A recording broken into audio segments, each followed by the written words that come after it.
Continuing. Okay.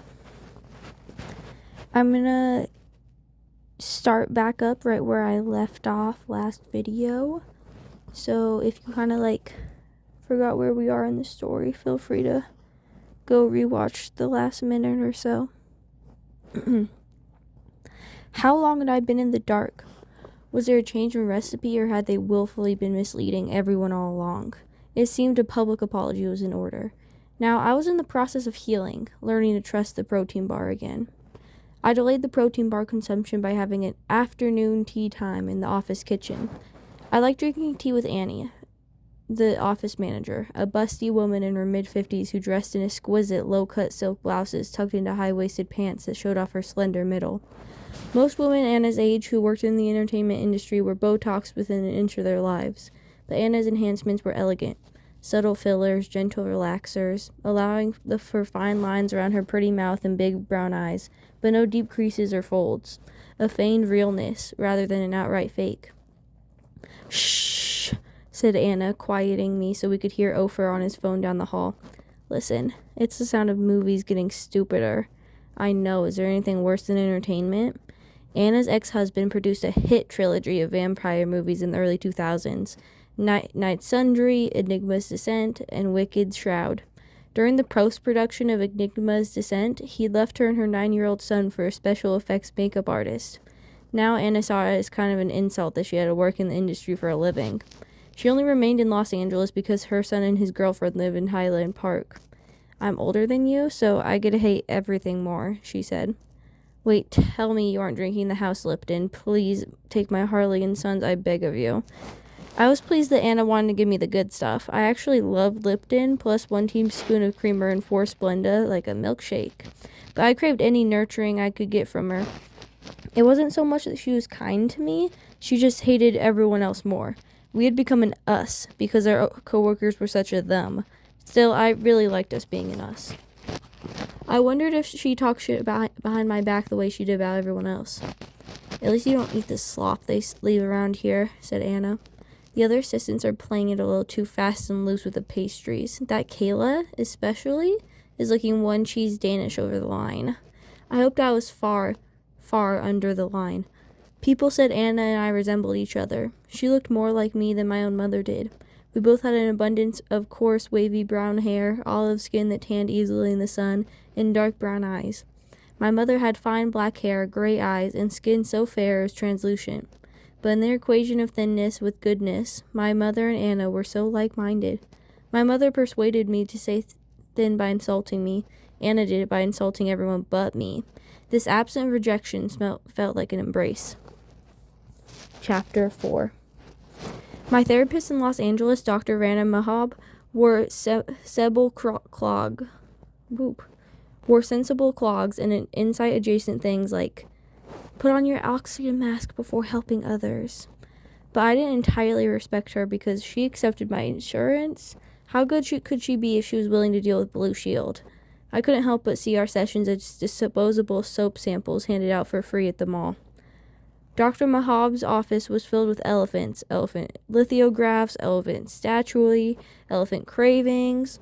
I wondered whether she generally loved elephants and collected them over the years, or if Pier 1 of having a sale and she thought, yes, thematically cohesive decor fosters ego integration and patience, and purchased them all at once. I'd entered therapy hoping to alleviate the suffering related to both my food issues and my mother, but without having to make any actual life changes in either area, I'd hoped that Dr. Manhob and I could pursue a subconscious hypnotherapeutic modality, like learning to go comatose while still appearing to be alive. But Dr. Mahub wanted me to take real action. "I suggest that you take a communication detox from your mother," she said. "Sure," I said, "no problem.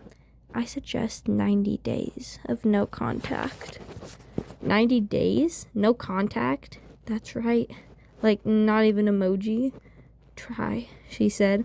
I laughed as they said out loud, "She'd never let me go more than 4 days without talking." "She won't let you?" "I guess she can't force me to talk, but the guilt would be excruciating." "Setting boundaries doesn't always feel good," said Dr. Manjab. Just because it feels bad doesn't mean it's wrong. Maybe it wasn't wrong to set boundaries, but I knew that my feelings would be intolerable. I kept thinking, my mother is going to die someday. I would die too. Dr. Manhoob couldn't stop death. What did she really know? At our last session, she encouraged me to learn to parent myself. Amidst the Mandrobian elephants, this idea seemed plausible, doable, maybe even fun. I was going to speak gently to young Rachel, tell her that everything was going to be okay in hushed, empathetic tones. I'd be like a mother to me. Then I left the office and thought, wait, what am I supposed to do? Something about self-soothing, offering up compassion for the young Rachel who lived inside of me, but I hated that young Rachel. Young Rachel was always getting excited and then being popped like a balloon animal. She was always being deflated. She wanted too much. This week, young Rachel wanted a little acknowledgement from her mother. I had just been chosen by a low-trafficked entertainment blog as one of 25 young female comics to watch. When I texted the link to my mother, she wrote back, How did they find you? A few minutes later, she followed that up with, can't open link. And then, I hope there's nothing embarrassing in it. And then, you didn't embarrass me, did you? Dr. Manhoob said that her daughter came to her with that kind of news, she'd be incredibly proud. My daughter is only 11, she said, but I only hope that she can one day have your success. Let's not get carried away, I said. It's just a blog. It seemed strange that mothers like Dr. Manhoob existed in the world, mothers who supported their daughters. I felt jealous of her daughter, that she got to have a mother like that. I told Dr. Manhoob that I expected fanfare for my mother, but I thought she'd be just a little bit proud. You were going to the hardware store for milk again, said Dr. Manhoob. Well, maybe just like a tiny bit of milk, I said. That's the problem, she said. You have to expect nothing. Expect nothing. The simplicity of that directive, its bare bones, self-contained power was intoxicating. Expect nothing. It was so clean, so potent. It was the phrase you would associate with the person who didn't need anything from anyone, a closed system, an automaton. I wanted to be that person. I wanted to be that automaton. Okay, I said, I'll try it. Try it, said Dr. Manhoob. Okay, I said again, why not? I left the office feeling strong, hopeful, a bit high. I kind of sashayed across the parking lot. Expect nothing. Why expect something if you could expect nothing? In my car, I texted my mother. Hi, I will not be reachable for the next 90 days. Thank you. She wrote back immediately. What are you talking about? Sorry, I replied. Unavailable. Then she called. I'm detoxing, I said. What do you mean, detoxing? From our relationship, I said. It's emotionally unsafe. What do you mean, emotionally unsafe? This was the thing about boundaries. They made sense in therapy, but when you try to implement them in the real world, people had no idea what you're talking about. Or deep down, they knew exactly what you were talking about and immediately set to work reinforcing their case of denial. So I've been a terrible mother, said my mother. I guess I've done nothing right. I could feel her opening an emotional spreadsheet that began with the womb. That's why I never confronted her. Now we'd have to go trapezing through it all together, cell by cell, until I retracted everything. But what if I just refuse to trapeze? I can't, I said. I'm sorry, but I can't. I closed the spreadsheet. Chapter 5. This Show Sucks was a Silver Lake comedy night started by my ex-boyfriend from college, Nathan. In Madison, Nathan always drove us to and from open mic night at a bar called Blind Willie's Hideaway. I began dating him by default when one night in his car he put his hand on my thigh and I was too hungry and tired to deal with moving it. I ended things a few months later when I got the energy to move it. I like that line. I like that paragraph. Nathan had achieved quick success in LA and now was in his first season hosting Comedy Central show called Ass-Plainin', an internet meme-based charades game. He never came to This Show Sucks anymore, but he had them book me every week, even though it was obvious I didn't fit in with the regular comics on the bill. The other comics emanated moon juice, organic lip tint, and cocaine, whereas I only used cancer-causing cosmetics and sweated Coke Zero. They wore ugly clothes on purpose. Mom jeans, dad sneaks, serial killer glasses, neon visors. I maintained a uniform of all black everything, the bulk of it from Saks Off 5th. I was alt-Jap. They were all just alt. The crowd was mostly tourists. They loved it when I said shit like, I'm thinking of freezing my eggs at a fertility clinic in Beverly Hills so my eggs can live until in the 92,000s. But if 30 people laughed and 3 people didn't, those 3 were clearly the most important. I wanted to write the kind of mixed bangers that tickled the out-of-towners while simultaneously signaling a scathing core of outre cred to the comics. My newest bit was about natural disasters. Anyone here from the East Coast? I asked. I was met with cheers from the crowd, a scowl from the light dude. Why do you guys know more about our weather than we do? My mother texts me every day from New Jersey about my impending death. You have now entered the dry season. The Weather Channel said someone in Pasadena just lit a candle. Be careful.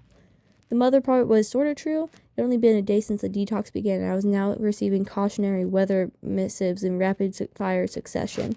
Just read about Santa Ana's on Yahoo. Remain alert. Earthquake in the Mojave Desert. 1.6. Did you feel it? Tsunami warnings in effect. Do not sleep on the beach. I try to give the crowd a version of my life seasoned with enough, but really it's fine, bravado to make the underlying desperation that compelled me to stand there in the first place, seeking validation from strangers in a palatable experience, delightful even. When they laughed at my sort of truth, I felt the thrill of being sort of seen. My college degree was in theater. I'd started as a freshman at the University of Wisconsin, spouting feverish diatribes about as dramatic arts as an agent of social change, inspired by a hot streak of high school roles as Abigail Williams in The Crucible, Nora Helmore in A Doll's House, and Sheila in Hair. This was the dawning age of Aquarius, and I was going to usher in the new era. But by the time I completed my first year, I had learned 2 things. One was I wasn't quite as talented as my high school drama teacher, Miss Dannenfelser, seemed to believe. Another was that I fucking hated theater people. I hated the way they enunciated every consonant, even off stage. I hated their studied, deliberate movements, the idea of the self as a craft, the body as an instrument. By my 3rd year, I was only hanging out with the props people. I began doing open mic stand-up comedy at Blind Willie's Hideaway to take the edge off my dead dreams. I was good at comedy, or at least the patrons at Blind Willie's thought so. And after the artifice of theater, I wanted something real. Drunk laughter felt real. I decided that after school, I would move to Los Angeles and pursue it. My LA life began with a job waitressing at a vegan diner on LA Bray, followed by the realization that I was a terrible waitress. I was too easily distracted, obsessing about what the customers are eating, aceitan chorizo nachos, avocado tostadas, spinach artichoke dip. I didn't have the energy to be on my feet all day. Sometimes when no one was looking, I would stand there and touch all the food, stroking a bun, caressing a stuffed potato, massaging a warm flour tortilla. When somebody's uneaten sausage patty made its way to my mouth, I went home and applied all of the sitting down jobs I could find online. I interviewed with Ofer, feigning excitement about supporting other artists, the same actor types I'd fled in college. Really, I just wanted a chair for my ass, a place of refuge from the avalanche of vegan donuts that threatened to suffocate me. Chapter 6. I was required to burn 3,500 calories a week, a number I'd arrive at via an interactive equation of old Weight Watchers data. My daily caloric intake and the way my clothes fit over time, I clung to my 3,500 like a winning lotto ticket. No one could lay a hand on it. The number guaranteed my security, physically and emotionally. I was no athlete. I didn't run, swim, ski, or play soccer. I didn't fuck around with anything that could be defined as sport or game. I was devoted to one thing, the green glow of ascending numbers. 147 calories, 215 calories, 319 calories, as I pedaled nowhere frantically on the stationary bike or elliptic machine. I went to the gym every night, even Thursdays, when I'd change into spandex after work and then change again into an all-black outfit for cold shouldering by the neon visors at This Show Sucks. I spent a good 3 hours at the gym most days, an existence defined by calories per minute, time elapsed, and my stride length. My gym schedule conveniently precluded me from having to engage with any real human intimacy. Even if I'd wanted that, there simply wasn't time. It was only after I'd served my gym sentence for the day that I could soften a little. Hunkered down for the night alone at home, having successfully completed the day's calibrating and calculating, I could reward myself with a culinary parade, a process of delicacies rolling in one after another. First came a 240-calorie light frozen spaghetti dinner mixed with 1 tablespoon of sriracha. Next was a medium sweet potato microwaved for 7 minutes with 3 packets of Splenda poured into its guts.